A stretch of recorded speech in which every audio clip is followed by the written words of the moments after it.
আসসালামু আলাইকুম সকলকে। আশা করি সকলে ভালো আছেন। আজকে তৈরি করব মসুরের পাতলা ডাল। তৈরি করতে হলে প্রথমে আমরা এখানে মসুরের ডালকে পানিতে ভিজিয়ে ধুয়ে নিয়েছি। এরপর ডালটিকে নিয়ে পানি দিয়ে ভালোভাবে সেদ্ধ করে নিতে হবে। এখানে আমি 2টা কাঁচামরিচকে মাঝখান থেকে ছিঁড়ে দিয়েছি। এবার দিয়ে দিয়েছি স্বাদমতো লবণ, তেজপাতা, টমেটো কুচি দিয়ে ঢাকনা দিয়ে ঢেকে রাখতে হবে। কিছুক্ষণ পর ডালের উপর এই ফেনাগুলো উঠে গেলে ফেনাগুলো ফেলে দিতে হবে।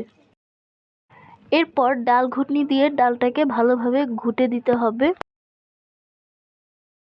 এবার দিয়ে দিব হলুদ গুঁড়া, মরিচের গুঁড়া, ধনিয়ার গুঁড়া। এখানে ধনিয়ার গুঁড়াটাকে একটু বেশি দিতে হবে। দিয়ে ভালোভাবে নেড়ে আবারও কাঁচামরিচ দিয়ে দিব। এবার একটা পাতিলে দিয়ে দিব সামান্য তেল, দিয়ে দিব রসুন কুচি, পেঁয়াজ কুচি। এটাকে ভালোভাবে লাল করে ভেজে নিয়ে দিয়ে দিব সামান্য একটু জিরার ফোড়ন, দিয়ে ভালোভাবে মিশিয়ে 1 চামচ করে ডাল দিয়ে বাগারের মধ্যে দিয়ে দিব, এতে করে ঘ্রাণটা বজায় থাকবে।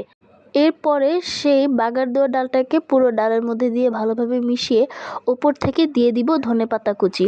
তৈরি হয়ে গেল আমাদের মজাদার মসুরের পাতলা ডাল। আশা করি আজকের ভিডিওটি আপনাদের ভালো লেগেছে। ভালো লেগে থাকলে অবশ্যই লাইক, কমেন্ট, শেয়ার এবং সাবস্ক্রাইব করতে কিন্তু ভুলবেন না। আজ এই পর্যন্তই। আল্লাহ হাফেজ।